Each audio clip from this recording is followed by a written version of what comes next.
Hey friends, it's Joby here, and what I'm doing today is we're gonna kick off the YOLOD project.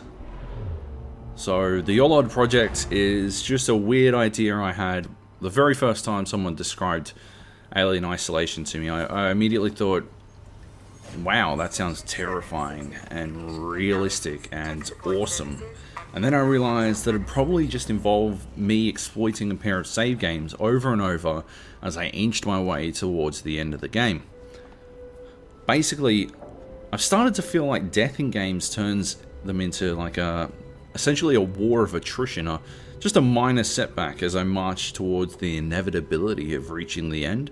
And I'm not 100% sure how I feel about that, because there are cases where it really doesn't matter to me, and then there are other cases where it very much does. I mean, death in DayZ is an event. It's a game-changing experience, but death in Destiny is just a hurdle as you continue to march onwards towards the end. Games are starting to do a lot more with death. Shadow of Mordor certainly took a very interesting approach using its Nemesis system, but for a game like Alien Isolation, I wanted death to have an impact, to have some meaning, and so I decided to implement the YOLOD project. So with the YOLOD project, I'm going to attempt to explore what death means to me, as I also attempt to make my way through the space station Sevastopol, alive and in one piece. Sevastopol is the space station that Alien Isolation is set on. Just to give you some understanding if you've never played Alien Isolation before. Which you probably haven't, considering it only came out yesterday.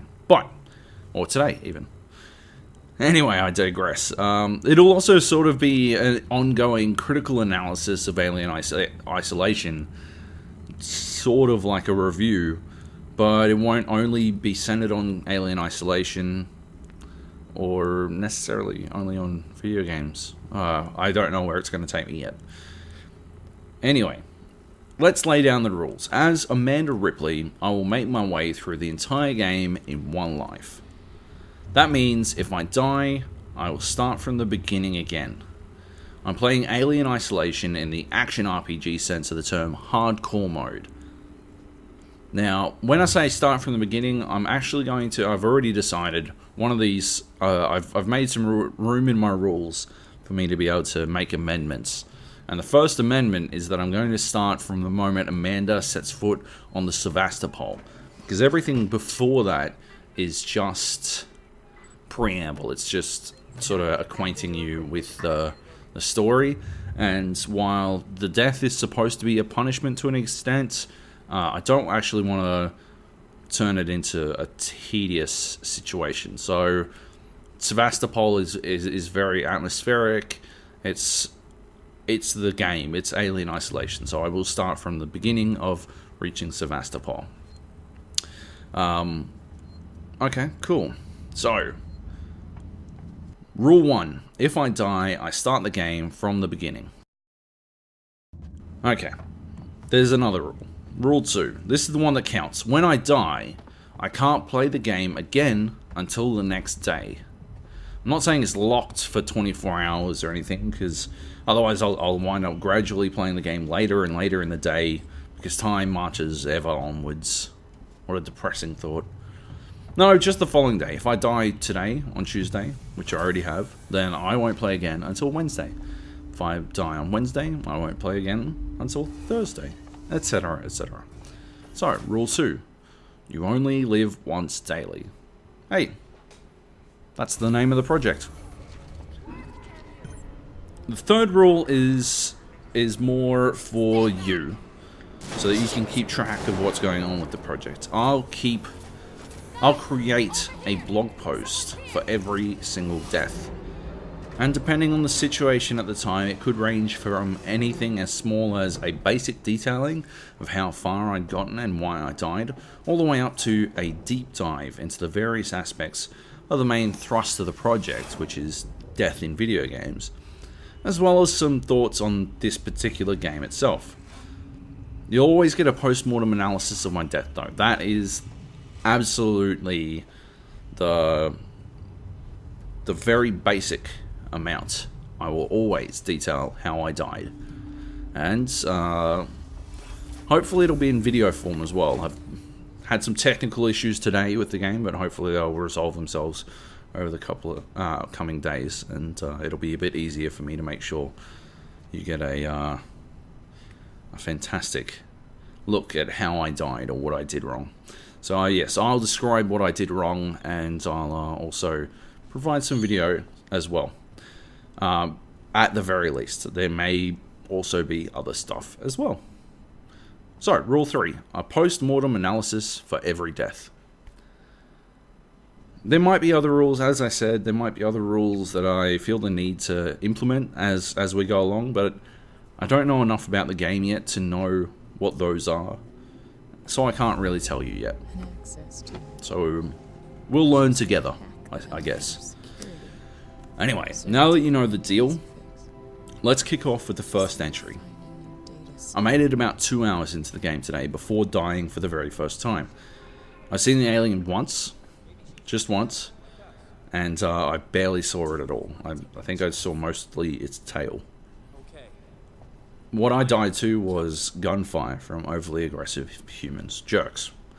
It's actually pretty unsatisfying as deaths go. It was a pretty shitty death. I kind of hoped that the alien and I would battle it out, my acidic wit versus its acidic blood, or at least its fantastic sense of smell. But what happened instead was I stumbled into a place full of shithead humans, and being sort of lost and probably a little bit too bold, I attempted to sneak behind one of them so I can murder him, take his weapon maybe, and then move on. And I screwed that up, and I got shot to death. I suppose I learned the hard way about how that isn't ever going to happen. Amanda Ripley, she seems like a strong enough character. She handled losing her friends to a space explosion fairly well, and you know, obviously she's got the genetics necessary to steal her resolve in a tough environment, but she doesn't really strike me as a warrior. Again, the same way her mum was a very powerful character who didn't really get involved with combat. She's certainly capable of surviving, but you know, she knows what she's about. She's not a tiny Japanese schoolgirl stuck in a haunted house a la Project Zero or anything. But I think I'm going to have to take a live and let live approach if I want to maintain my sanity and get through the game sometime this century. Anyway, I can't promise I'll be able to play daily, so I won't promise daily updates or anything. But I definitely keep you up to date with the next installment of the YOLOD project. And yeah, thanks for joining me. Now let's watch as I die. My very first death. Anyone see them? Just keep looking. They can't have gotten far.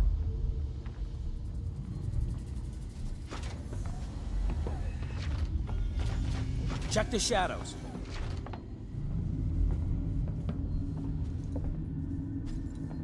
They must be long gone.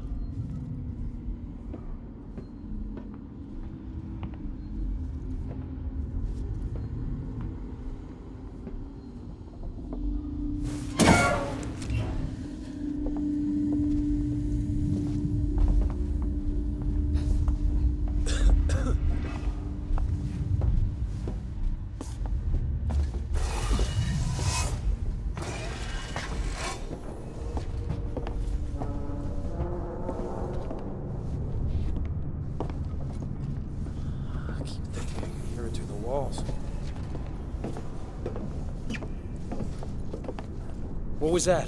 We got it!